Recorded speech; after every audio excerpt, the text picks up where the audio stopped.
Well, good morning. I'm meteorologist Chita Craft. It is 8 o'clock and we are still well below freezing. Notice 20s and 30s. So we do have a freeze warning in effect for our northernmost counties with a cold weather advisory in town and south of. And again, everyone's starting off this morning below the freezing point, but we're under dry conditions. We're under clear skies this morning. So there's no winter precip. We're not talking about freezing rain, sleet, snow, or ice just yet because clear skies. What I am talking about, though, dangerous wind chills. Factor in the breezy winds this morning. It's feeling down to 13 in College Station. 19 is the wind chill in Tomball, 21 in Sugar Land.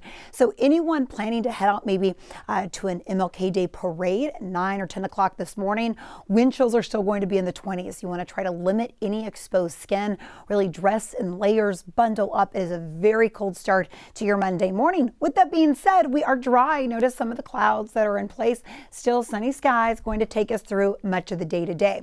Clouds are going to start to really build in around lunchtime today, and they'll trap that cold air. So around 3:30 this afternoon, we're still in the 30s. It's really a cold day today, but overall mostly dry. I'm going to get you in quickly to about 7:30, and this is when some freezing rain, sleet, maybe even a few snow flurries will be possible. So at 6 o'clock tonight, you want to be in place and you want to stay there through your overnight hours and at least through 6 p.m. Tuesday, maybe think through even midday Wednesday. So an extended time, you want to stay put and off the roads. Why? We'll take a look. 11:30 tonight, snow starts to build in, becomes area wide. Overnight tonight, this is 3:30 in the morning. Actual air temperatures are in the 20s, and this is when snow begins to accumulate. I think the highest snow accumulations will be actually inside the city and southeast of. So think League City, Kemah, down to Galveston, all areas that could potentially see around 3 to 5 inches of snow. Heaviest, though, banding of some of this snow could possibly be in Louisiana. The further west and maybe northwest you travel, that's where the lower accumulations will be. Now, this clears out pretty quickly tomorrow. By 2 o'clock tomorrow afternoon, even some of the clouds are starting to break. But what happens because we have clear skies into Wednesday, another hard freeze will be setting up. Think temperatures in the teens, actual air temperatures in the teens Wednesday morning. So no travel expected tonight through midday Wednesday. What you want to do today, if you still haven't done these things already, you still have time. Drain your sprinklers, wrap your pipes. If you can, open all the cabinets with your piping underneath them and let that air continue to circulate from inside your home under the cabinets. Now, ice, potentially snow, if that does accumulate on any power lines, that could be heavy enough to cause some power outages, but that's really the concern that will be, and that's mainly through the morning tomorrow morning, and then with that hard freeze, anything that's on the ground Tuesday into Wednesday, it'll either stay frozen or refreeze. So this winter storm warning takes effect 6 p.m. this evening through 6 p.m. Tuesday. I think higher snow accumulations, think around 3 to 5 inches. We could be looking at 1 to 3 inches, especially for some of our west and northwest counties. Icy roads are going to be possible tomorrow and Wednesday. Looking at those accumulations, they have shifted a little bit over the last 24 hours, but as of right now, it looks like some of the higher totals will be inside Harris County and then maybe southeast. Once you get east of most of our counties, maybe even into Louisiana, that's where some of the highest totals could be. Less snow the further west you travel, and some of that could be dangerous early between sleet, freezing rain, and that's where icy road conditions could be problematic even earlier than some of the snow begins. Think even late this evening and overnight. Now our top 6 the snowiest days from 1895, 20 inches. Okay, we're not expecting that. But notice 1960 at 4.5, then even from 1973 at 2 inches.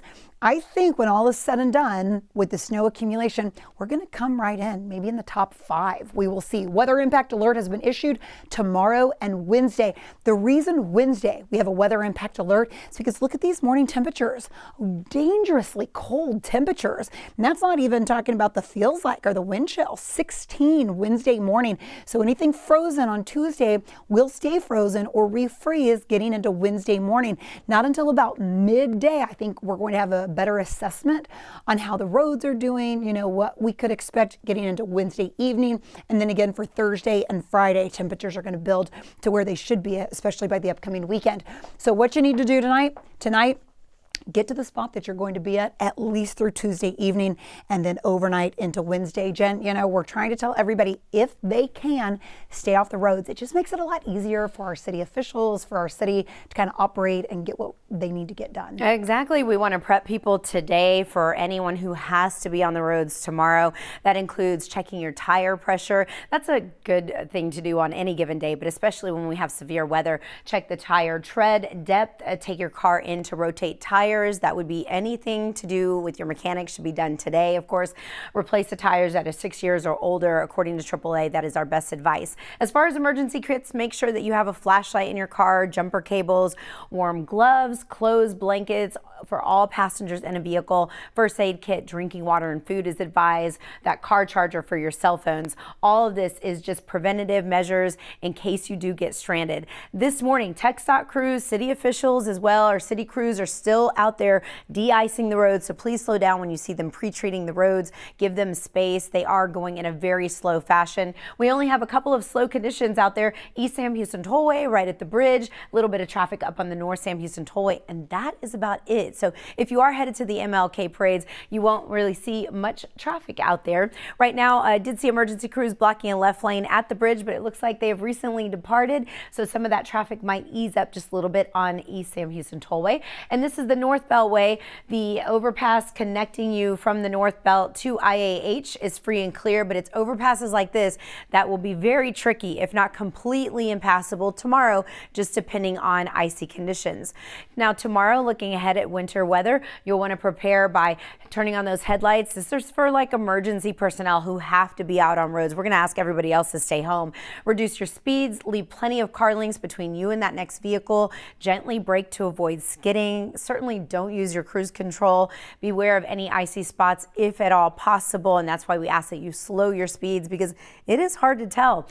Be careful on lesser traveled roads. Of course, crews again are out there. They are de-icing today, but they possibly can't cover our large area in all sections. Remember, Bush and Hobby airports are closed tomorrow. Please take care of business today. Good luck.